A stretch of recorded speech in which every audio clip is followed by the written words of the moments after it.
From Ukraine's center, Dnipro, to all points. Kyiv in the north, Odessa in the south, Kharkiv in the northeast, and to Lviv in the far west. Russia launched its biggest air attack since their ground invasion 22 months ago. 44 of 158 Russian missiles evading Ukraine's Western-supported air defenses, killing and wounding civilians. This man narrowly surviving, pulled from the rubble in Kharkiv. Schools, shopping malls, private homes and high-rises, even a maternity hospital hit. In the capital, this resident awoken by missiles at 7:30 a.m. It was a horrible sound. It was so frightening. The missile was flying and everything was buzzing, whirring, she says. I didn't know what to do. President Zelensky is accusing Russia of throwing nearly every type of weapon in its arsenal against Ukraine. Ukraine's Air Force describe a complex attack of interlocking waves of drones, bombers, fighter jets, cruise, hypersonic and other missiles intended to distract and stretch air defenses. There was outrage and anger from European leaders, but Russia's complex assault appears intended not just to exploit weaknesses in Ukraine's air defense system, but its waning international support, highlighting Ukraine's need for European and US monies held up by internal politicking. In a week when Ukraine appeared to have turned its narrative to one of success, destroying a valuable Russian tank transporter ship in Crimea, reality appears to be a second winter under sustained, systemic Russian bombardment. Nothing changes. Russia's goal is the same, he says, to destroy Ukraine as a state and to destroy all rebellious Ukrainians as a nation. Resilience, now Ukrainians' best friend.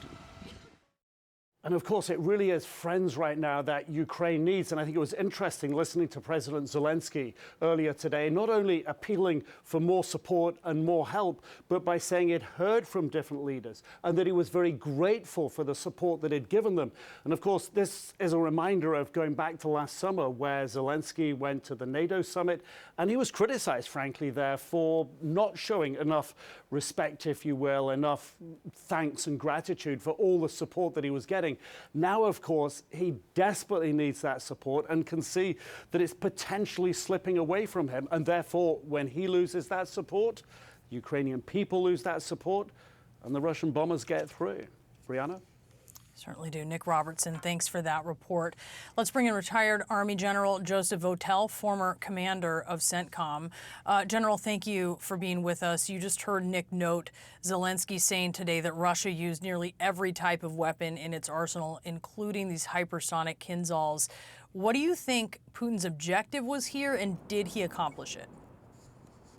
Yeah, thanks. It's great to be with you. Well, I think from a tactical standpoint, as kind of mentioned a little bit earlier, I think they're trying to test the air defense capabilities of Ukraine and cause them to expend a lot of very precious munitions that clearly, the Ukrainians are dependent upon the NATO partners, the United States in particular, for providing them. So from a tactical standpoint, it's focused on that. But more importantly, I think what Putin and the Russian Federation forces are trying to do is really leverage the informational advantage going forward of this against this backdrop of internal U.S. domestic debate and, of course, stalemated campaign in the East. And so, what they accomplished here was, in addition to testing air defense, they reminded the Ukrainian people and government that they can do what they want when they want. They attempted to impact Ukrainian morale. They demonstrated their own strength and capability to domestic and international audiences and tried to portray themselves as winners. And they've highlighted, they've tried to highlight the futility of continued fighting in the East, and they further undermine international support for Ukraine. So this is an important action, and it does have some impacts here. Zelensky making a surprise visit to troops today on the front lines. He has admitted Ukraine's offensive has not been the success that he hoped. Russia's controlling about 17% of Ukraine right now. Does he need a change in strategy? Yeah, they do. I mean, ultimately, when you look at the various outcomes of this war, in order for the Ukrainians to prevail, what they've got to be able to do is they've got to be able to manifest decisive maneuver in the east and demonstrate to the Russian Federation that they have an operational military advantage, and they've been unable to do that. That might be possible if they get fighter jets and they're able to bring together all of these capabilities. But until they are able to do that, they won't substantially change the situation in the east, which will leave this in the kind of the frozen conflict state that it finds itself right now. So yes, they need to be searching for different ways to create more of an operational advantage. One of these Russian missiles traveled through Poland, right? It entered Polish airspace for a few minutes before crossing back over into Ukraine. This is the latest in a series of violations of NATO airspace by Russia. Poland tonight is requesting an explanation here. Russia's responding in the past hour saying that it will not give explanations. What are the implications here? Well, I think the Polish are correct in demanding the facts and trying to figure that out, and then communicating what that is, and Russia's response kind of speaks for itself. But I think the implications here for not only Poland but for NATO, the NATO alliance, is that we have to be prepared, and we need to make sure that we don't allow Russia to set new norms. They are constantly pushing the envelope here to try to redefine what the normal operating state is here, and I don't think you can dismiss the fact that this may be something deliberate. Some of their weaponry is smart weaponry and can be programmed to do this kind of stuff. So we can't dismiss that, but it needs to be addressed. We need to get the facts, and we need to be prepared to defend the NATO alliance. Why would they do that on purpose, do you think? I think they're testing. I think they're testing responses, as we talked about a little bit earlier. Part of the reason for this massive airstrike, I think, was to test the Ukrainians, but I think they're also testing the responsiveness of NATO in terms of this as well. So to me, that would be a reason why they might be trying to put missiles or other things encroaching on NATO territory, just to see what the response of not only Poland but the broader alliance might be.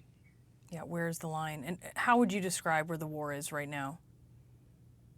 Well, I think it's very clear. It's kind of stalemated. I think it's been described in some ways as kind of a frozen conflict here, where there's neither side can gain an advantage in kind of the disputed territory. I think Russia controls somewhere between 15 and 16% of Ukrainian territory in the east, and it doesn't seem neither side seems to be able to make a breakthrough at this point. So I would describe this very much as a stalemated kind of frozen conflict. General Votel, it is great to have you. Thank you so much, and Happy New Year. Happy New Year. Thank you. Out front now, George Beebe. He's the former head of Russia analysis at the CIA. George, what does this indicate to you about what Putin is thinking and what he has planned here in the near term? Well, Brianna, I think he's really got a couple of objectives in launching this strike on Ukraine. The first is retaliation. The Ukrainians recently sank a large Russian naval ship that was in port in Crimea. It was apparently carrying a lot of weaponry for Russian forces. And I think Putin wanted to show Ukraine, and I think show his critics inside Russia, his nationalist critics that have long accused him of being too soft in dealing with Ukraine in the United States, that this kind of attack will bring massive Russian retaliation. But I think the other thing he's trying to do is to send a message to the United States and NATO that Russia is not running short of missiles or drones, that its ability to strike Ukraine is actually improving rather than weakening, and that the West and Ukraine can expect more of this the longer this war goes on. As he planned for this, as Russia's military planned for this, how emboldened was he by this disagreement here in the U.S. over whether to fund Ukraine further? Well, I think Putin thinks that he has the upper hand in this war right now, that things are going Russia's way. Far from being a stalemate, I think he looks at the correlation of forces, Russia's population advantage, the fact that Russia is outproducing the West right now in artillery shell production by a factor of some 10 times. And Ukraine is, in fact, running short of air defense weaponry. They, in the past, have been shooting down 90% or more of the Russian strikes that are coming in. This time, it looks like only about 75%. That's a significant gap. And I think Putin is thinking things are going his way and will continue to go his way over time. So I think Putin right now is sending a message that the longer this war goes on, the more it will be to Russia's advantage. What could change his mind? What could change his calculus? Well, I think no country wants to go into a negotiation and make concessions. The Ukrainians don't want to do that. The United States and NATO don't want to do that. And I think Russia as well does not want to do that. But the reason why countries do compromise in ending wars is because the alternatives look worse. And I think for Putin, there are still some incentives to try to bring this war to a successful conclusion sooner rather than later. So I don't think it's out of the realm of possibility that Putin would be willing to enter negotiations and make some concessions, not over his fundamental goals in the war, not over whether Ukraine can be a member of NATO or not. But I think there is a prospect, if the United States were to pursue it, of finding some sort of compromise way out of this.